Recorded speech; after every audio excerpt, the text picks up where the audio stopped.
जिस 5 किलो के लिए ऋषुश्री 15 बार टेलीफोन करने के बाद भी टेलीफोन रिसीव नहीं कर रहे थे बिहार के वरिष्ठ, और संतोष कुमार बार बार कह रहे थे कि हम तेरे राज में बर्बाद हो जाएंगे अगर 5 किलो नहीं मिला तो। ये 5 किलो क्या था? क्या 5 किलो सोना था या 5 किलो 5 करोड़ था? ईडी को जब इतना सबूत मिला तो ईडी को संतोष कुमार मल को नोटिस करना चाहिए था। मैं आपको 15 बार टेलीफोन किया, आपने टेलीफोन रिसीव नहीं किया। हमको ऊपर से बहुत दबाव है। 5 किलो तत्काल अगर हमको नहीं आप भेजेंगे तो हमारा स्थिति बहुत खराब है। सुधाकर सिंह जब प्रेस कॉन्फ्रेंस करेंगे तब सरकार जागेगी, या कि जो गुनाह हुआ है, हजारों हजार करोड़ का जो लूट हुआ है बिहार में। नमस्कार, आप देख रहे हैं खबर पॉइंट। मैं हूं आपके साथ गुलशन कुमार। देखिए, अभी अभी राष्ट्रीय जनता दल कार्यालय में बक्सर से सांसद सुधाकर सिंह ने प्रेस वार्ता की है। उस पर उनके मुख्य जो मुद्दे थे वो अभी जो ईडी की कार्रवाई चल रही है ऋषुश्री के मामले में, टेंडर घोटाले में जो मामले हुए हैं उस पर उन्होंने अब तरह तरह के आरोप लगाते हुए विभिन्न अधिकारियों का, आनंद किशोर से लेके संतोष कुमार मल, फिर तारनी प्रसाद से लेके और भी अलग अलग नामों का उन्होंने जिक्र किया। उनका स्पष्ट कहना था कि बहुत ऐसे नाम हैं जो मुख्य इसमें आरोपी थे जिनको बनाना जाना चाहिए था, उनकी नाम नहीं रखी गई है। तो आखिर ये किसकी कृपा पे हो रही है और ईडी अच्छे तरीके से, पूर्ण रूप से, बिना पक्षपात किए हुए कार्रवाई क्यों नहीं कर रही है? तो आप देखिए सुधाकर सिंह क्या कुछ कह रहे हैं। कार्रवाई आपने देखा होगा कि 24 तारीख को बिहार के आर्थिक अपराध में एक चार्जशीट दाखिल किया जिसमें ईडी के दिए गए किसी साक्ष्य को आर्थिक अपराध में मान्यता नहीं दिया। फिर मैंने 29 को एक प्रेस कॉन्फ्रेंस किया उस बारे में, आनंद किशोर और ऋषुश्री के मामले में। तो आपने देखा होगा कि ठीक उसके 1-2 दिन बाद जो एडीजी थे आर्थिक अपराध के, पंकज दराज, उनको ट्रांसफर कर दिया गया। तो क्या विपक्ष या सुधाकर सिंह जब प्रेस कॉन्फ्रेंस करेंगे तब सरकार जागेगी, या कि जो गुनाह हुआ है, हजारों हजार करोड़ का जो लूट हुआ है बिहार में, वो तथ्यों के आधार पर कार्रवाई होगी। आज प्रेस कॉन्फ्रेंस में 2 अभियुक्तों के बारे में मैं डिटेल आपको बताना चाहता हूं जो सबसे गंभीर लोग हैं। एक संतोष कुमार मल, एफआईआर में जो दर्ज है उसमें बहुत साफ लिखा है, जो चैट है ऋषुश्री से संतोष कुमार मल का, कि ऋषु जी मैं आपको 15 बार टेलीफोन किया, आपने टेलीफोन रिसीव नहीं किया। हमको ऊपर से बहुत दबाव है। 5 किलो तत्काल अगर हमको नहीं आप भेजेंगे तो हमारा स्थिति बहुत खराब है। तेरे राज में भाई हम बर्बाद हो जाएंगे।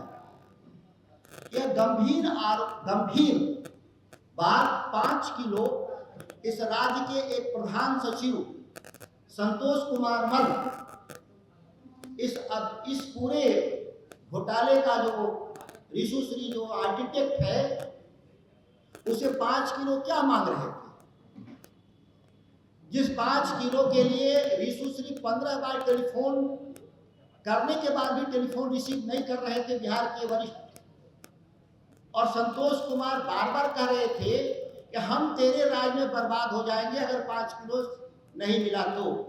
ये 5 किलो क्या था? क्या 5 किलो सोना था या 5 किलो 5 करोड़ था? यह जांच ईडी क्यों नहीं की? ईडी को जब इतना सबूत मिला तो ईडी को संतोष कुमार मल को नोटिस करना चाहिए था और उनसे पूछना चाहिए था कि ये 5 किलो का अर्थ क्या है। दूसरी बात पूछना चाहिए था कि ये 15 बार टेलीफोन क्यों आपने किया ऋषुश्री को, और पूछना चाहिए था किसका दबाव है। वो 5 किलो सामान किसके पास पहुंचाना था? वो 5 किलो सोना भी हो सकता है, 5 करोड़ भी हो सकता है। वो किसके पास पहुंचाना था, वो कौन आदमी था, अधिकारी थे कि नेता थे।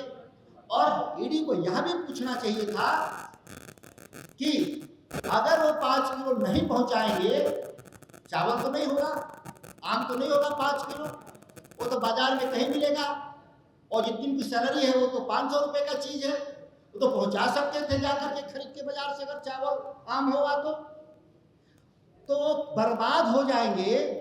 किनका ऐसा दबाव था बिहार में जो इस राज्य के सबसे वरिष्ठ अधिकारी को बर्बाद कर सकता है?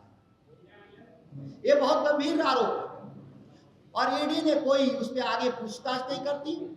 आर्थिक अपराध अनुसंधान अपने चार्जशीट में संतोष कुमार मल का नाम जिक्र करने से इनकार करता है और बकायदा संतोष कुमार मल अभी भी बिहार सरकार में महत्वपूर्ण पद पर बैठे हुए हैं। यह गंभीरतम आरोप नहीं, साक्ष्य है, ये साक्ष्य है, आप इसको ले लीजिएगा। क्या क्या उन्होंने रिशु श्री से बात किया है और वो हमने उसके बारे में जो सवाल किया है वो आपके जरिए ईडी से भी सवाल है, आर्थिक अपराध से भी सवाल है और बिहार सरकार से भी। दूसरे अभियुक्त इसके बहुत बड़े अभियुक्त जिसके पास 11 करोड़ रुपया पकड़ा गया तारणी प्रसाद के पास। याद करिए, इस पूरे मामले में सबसे ज्यादा पैसा किसके पास पकड़ाया था? 11 करोड़ कैश तारणी प्रसाद के पास। वो मुख्य अभियंता थे भवन निर्माण में उत्तर के और वो रिटायर कर गए थे। रिटायरमेंट के बाद सेवा विस्तार उनको दिया गया 2 साल का, तारणी प्रसाद को। मैंने पिछली बार भी प्रेस कॉन्फ्रेंस में कहा था कि चारा घोटाले में आदरणीय लालू प्रसाद जी को कोर्ट ने इस आधार पर दंड दिया कि उनके खिलाफ सबूत था कि उन्होंने एक अभियुक्त का, जो चारा घोटाले का अभियुक्त अधिकारी था, उसका उन्होंने सेवा विस्तार दिया था विभागीय प्रस्ताव पर। जो तारणी प्रसाद जैसा भ्रष्ट आदमी जब इतना भी 11 करोड़ जिसके घर में मिला, उसका सेवा विस्तार किसने दिया? यह जांच क्यों नहीं हुआ?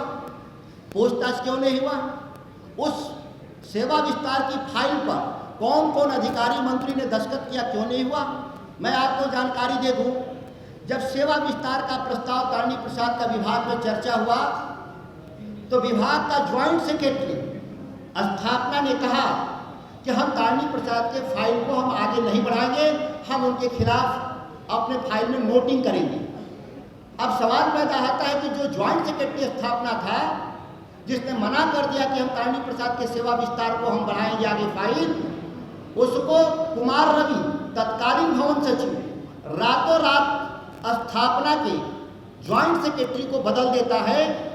अपने चिट्ठी से एक नया व्यक्ति स्थापना का ज्वाइंट सेक्रेटरी बनवाता है और उससे फाइल को आगे बढ़वा करके अपने अप्रूवल देते हुए कुमार रवि, जो अभी स्वास्थ्य सचिव है, उसने जो तत्कालीन मंत्री थे जयंत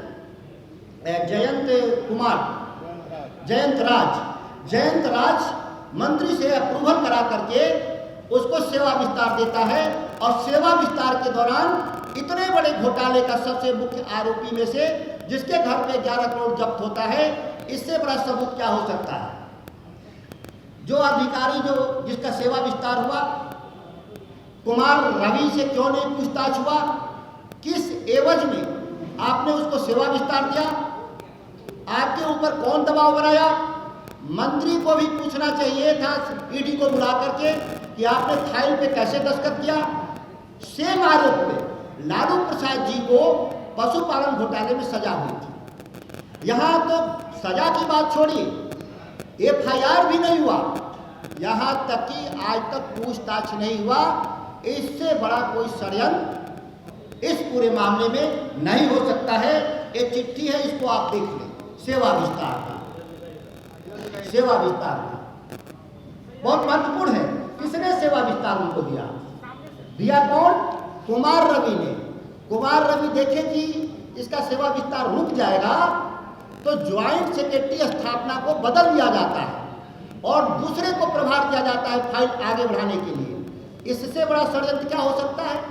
और बिना कैबिनेट के अप्रूवल का, जबकि मुख्यमंत्री और कैबिनेट के अप्रूवल के प्रत्याशा में उनकी नियुक्ति कर दी जाती है और भूत लक्ष्य प्रभाव से कैबिनेट और मुख्यमंत्री से अप्रूवल लिया जाता है।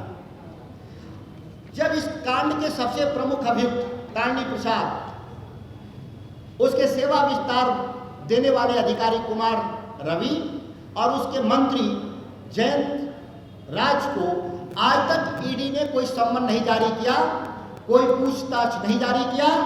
इतने बड़े मामले में सबसे आश्चर्यजनक है और जो आरोप है और लोग जो लगातार इसमें सबूत हैं, जिसको बारे में मैंने आपको जिक्र भी किया, ये अपने आप में चौंकाता है कि ईडी आखिर और आर्थिक अपराध अनुसंधान विभाग किसके कहने पर ऐसे अपराधियों को बचाने का काम कर रहे हैं, जिसमें 265 करोड़ घूस लेने का साक्ष्य है, आरोप नहीं, साक्ष्य है ईडी के द्वारा। और मेरा ईडी से भी सवाल है कि आप पर किसका दबाव है? आप तो केंद्रीय एजेंसी हैं, आप पर किस पर दबाव है?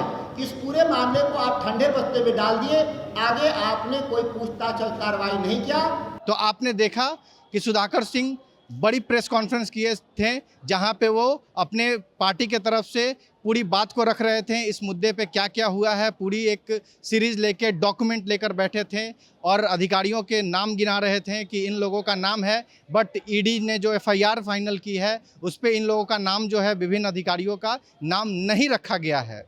तो आप हमारे खबर में बने रहिए और अगर आप यूट्यूब पे देख रहे हैं तो खबर पॉइंट को सब्सक्राइब करें, फेसबुक पेज पे देख रहे हैं तो पेज को फॉलो करें। खबर में बने रहने के लिए आपका धन्यवाद।